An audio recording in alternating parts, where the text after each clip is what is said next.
Hey everybody, welcome to the Tim Kulig Free Music Podcast. I'm your host, Tim Kulig, and I'm doing a special one this week in regards to PodFest, diving a little deeper into it because my good friend Madeline over at the Crematorium podcast, after our interview this past week, had said that she was very interested in knowing a little bit more about the in-depth aspect of PodFest, what it's all about, what she could get from it, what some of my other audience could get from it, and basically just kind of do a deeper dive on it. So here we go.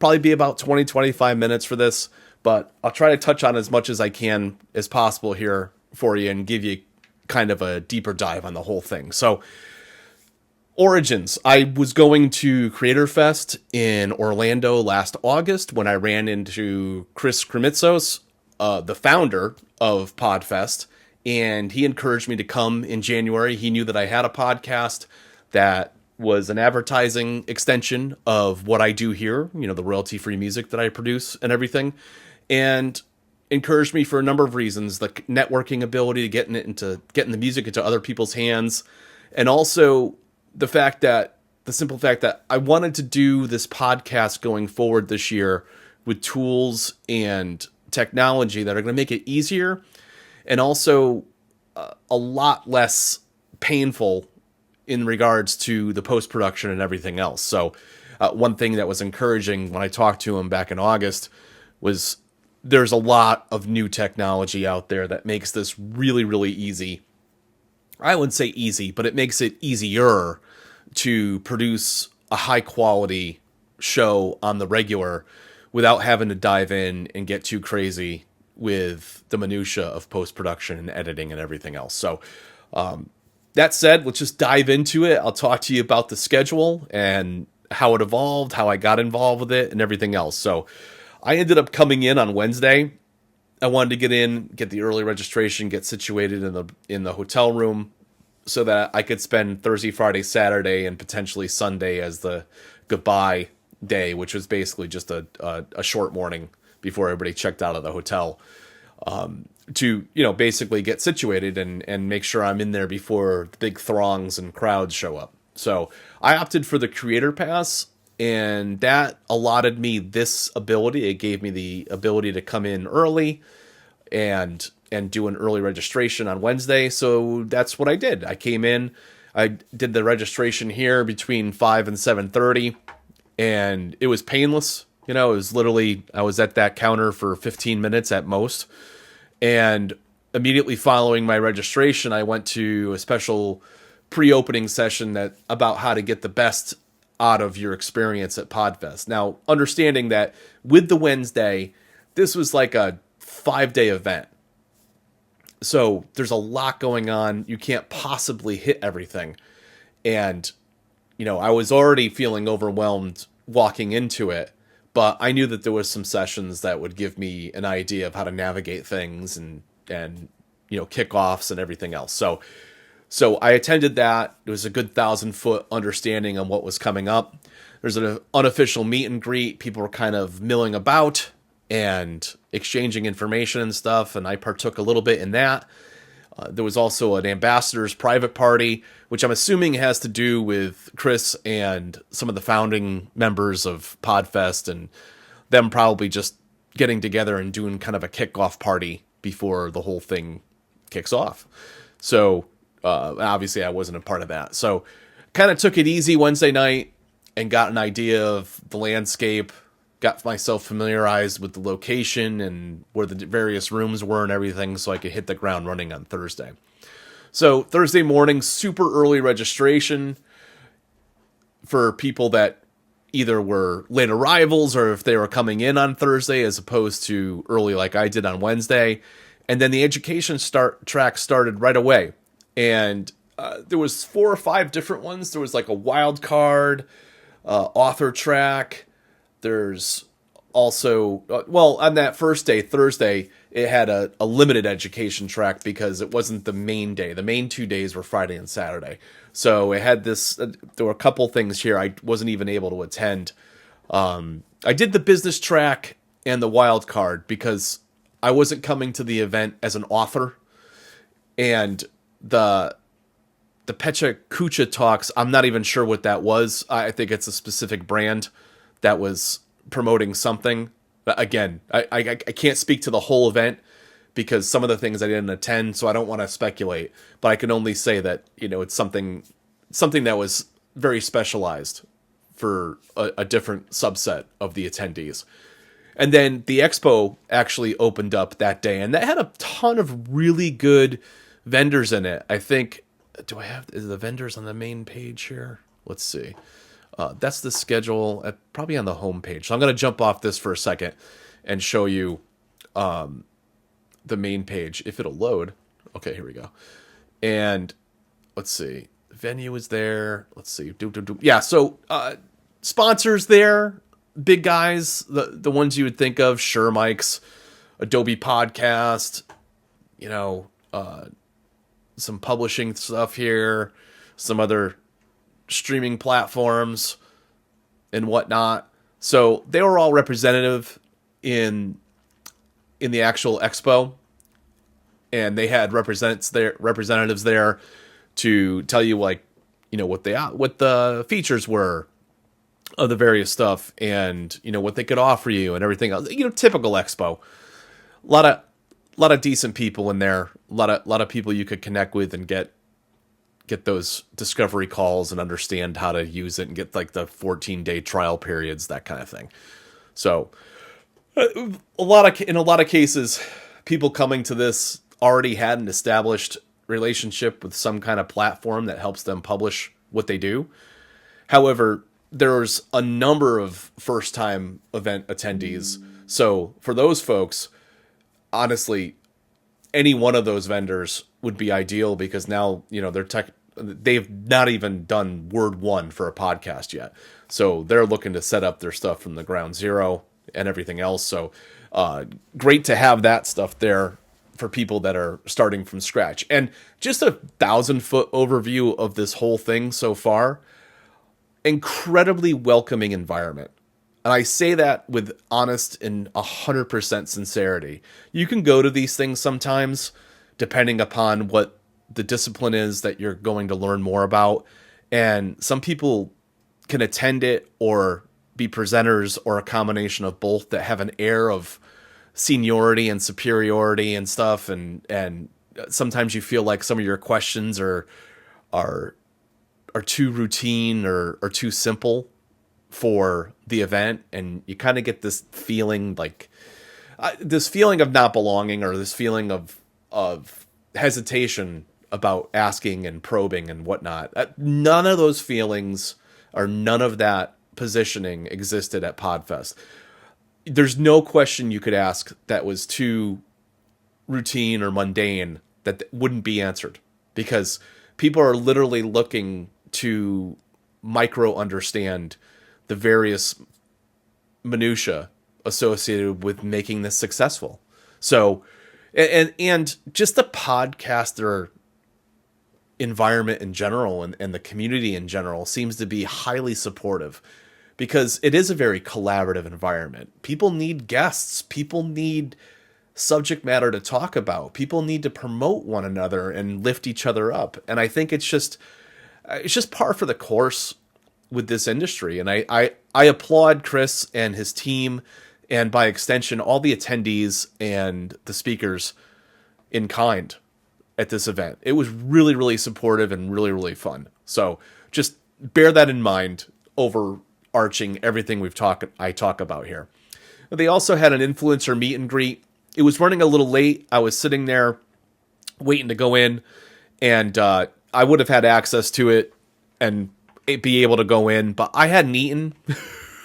And again, full disclosure, I was on the tail end of a weekend prior with 3 other family members that managed to get sick, and I somehow dodged it.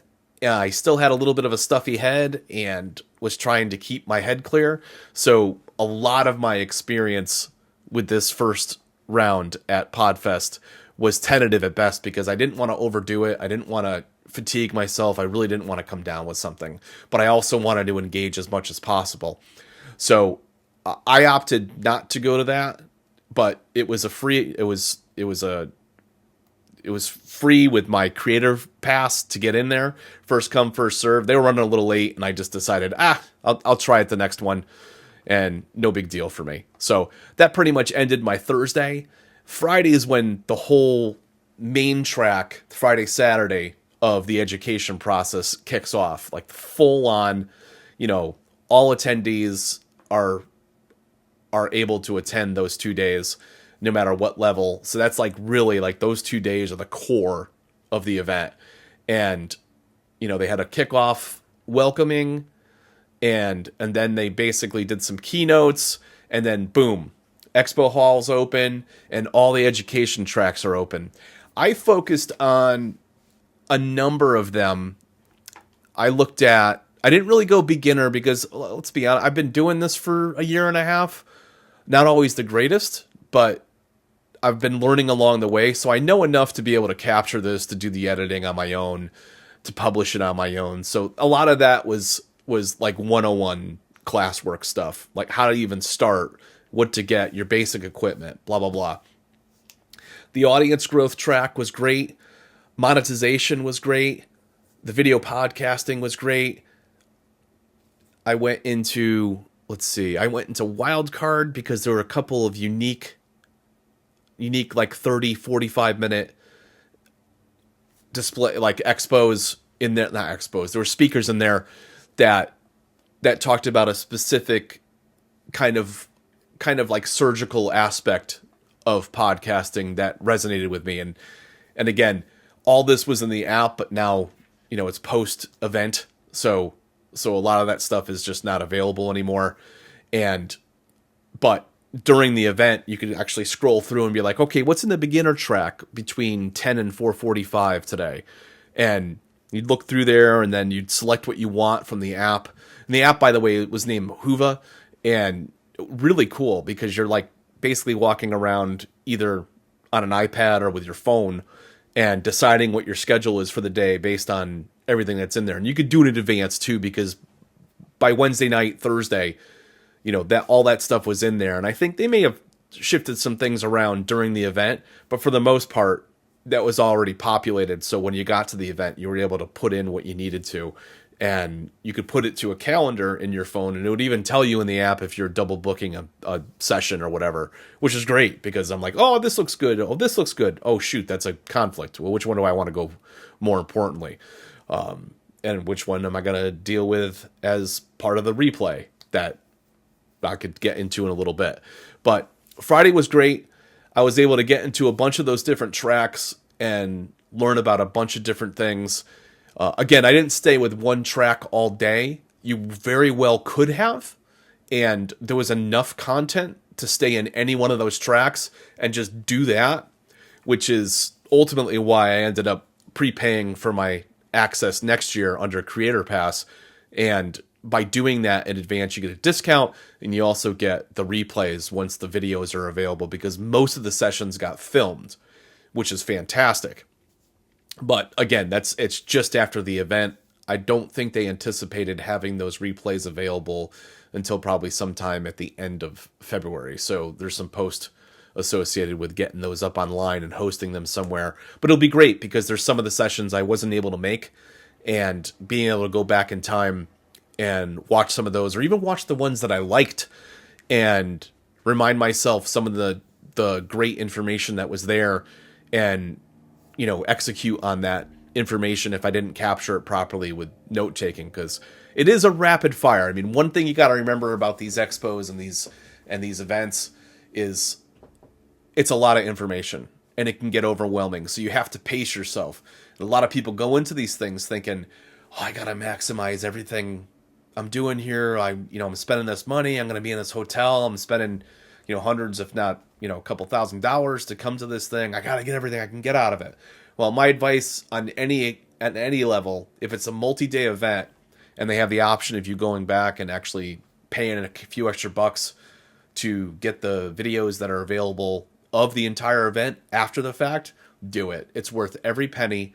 And if you're really looking to educate yourself from really well educated people in this field, or whatever field of the thing that you're going to, I highly recommend that. Do it. Jump in it and pay the extra bucks and just get into it. So Friday was great. I checked out the expo hall a little bit again. I went on the tracks, got through all that. There was a private social that I wasn't privy to, and then there was a trivia thing from like 6 to 7:30, and then there was a podcast Hall of Fame from 7 to 9 that you needed a separate special ticket to attend, which I did not have the opportunity to go to. And but I did get to go to the private social. The private social, they had a couple of open spaces for, and it was kind of neat because there was a couple of people that I had met previously that ended up going up to it, and it was like on the 10th floor with a special suite. It was the suite for, I guess, the ambassadors. And Chris gave a speech in there and basically was like, hey, this is a chance for you to talk to some people in a more intimate environment, blah, blah, blah. Thanks everybody for coming. And Chris is a class act. He just loves to give back to community, and he's just so passionate about PodFest and podcasting in general. I am just tickled pink that I met this dude. He's really on point. So, but that was fun to do. That was fun to meet some of those people and chit chat. And like I said, there was an induction ceremony after that, and I didn't have a ticket for that, so I kind of just called it a day. Saturday, again, registration opened a little bit later than the first day, and then the tracks opened a little bit later as well, with the anticipation that there was some later evenings that people had already attended. And again, similar tracks on Saturday as well, because again, Friday, Saturday, it's the core of the event. Same time frame, 10 to 4, and then they had the closing keynotes and a closing party that night. And finally, on Saturday, they had a gratitude ceremony, which the closing party and the gratitude ceremony I had to skip. I was feeling by mid to late day Saturday a bit more physically fatigued than I cared to have, because, again, like I said, I was fighting a little bit of a cold, and I wanted to make sure I didn't slip down that path and get sick and everything. So I just, knowing that I purchased the replay after the whole event, I was like, there's no reason for me to push it here. And I got a lot of value out of what I was able to attend and what I chose to attend in the whole event. And I gotta say, it was jam-packed with stuff. And people were absolutely overwhelmingly generous with their advice, with sharing process, with sharing numbers. People talking about monetization and everything. People were very, very disclosive about that. Very disclosive about consistency. Consistency seems to be the mantra for me in 2025. Not only for personal content, but also for my podcast, also for consistency in producing music and getting, following through on the commitments that I'm making publicly about hitting 1,000 and beyond. I mean, it just reinforced the fact that, yeah, I know, it's almost over, buddy. Cats give me a hard time. It just reinforced for me the reality that you're going to be a content creator. You have to be consistent about it, and you have to regularly post and publish and promote content in order to gain and build an audience and build a community. And that's really what my attendance at this thing this January was all about. It was about learning how to be that person and learning how to do that better. So anybody that's got a podcast or uses a podcast like myself as an extension of something else that they do, or any nuanced or thing around any of that, I highly recommend.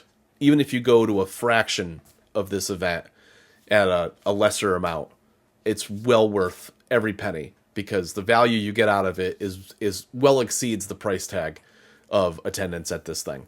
Absolutely.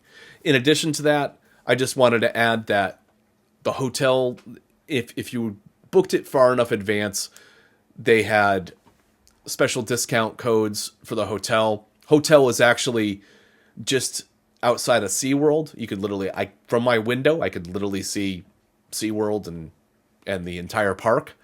It was, and their parking lot. It was like right there. So I believe the Renaissance Orlando at SeaWorld is specifically for that. And we managed to get a price point that was significantly discounted from what their general nightly rates would be, which is great. So that was good, but you'd have to do that far enough in advance. Obviously, they had a limited block, and, well, maybe not obvious to everybody, but they had a limited block of hotel rooms that they could offer at that price point. So I took advantage of it, knowing that I was going back in August. So I would say if you're 4 or 5 months out and you're booking it and you want to come to something like this, it's a lot easier to get on that pipeline and get a discounted rate as opposed to last minute, because there's a good chance that you're not going to and you couldn't be on site, which would mean that you'd have to come every day. And I think the parking was like $38 a day, something like that, without the discount. With the discount, it was like actually the parking on site was half, which was fantastic, because $30-something a day to park at a hotel in an open parking lot was insane. It's a lot of money, but I guess, I mean, you're in Orlando, where are you going to park, you know? So it is the nature of going into an event or to an expo.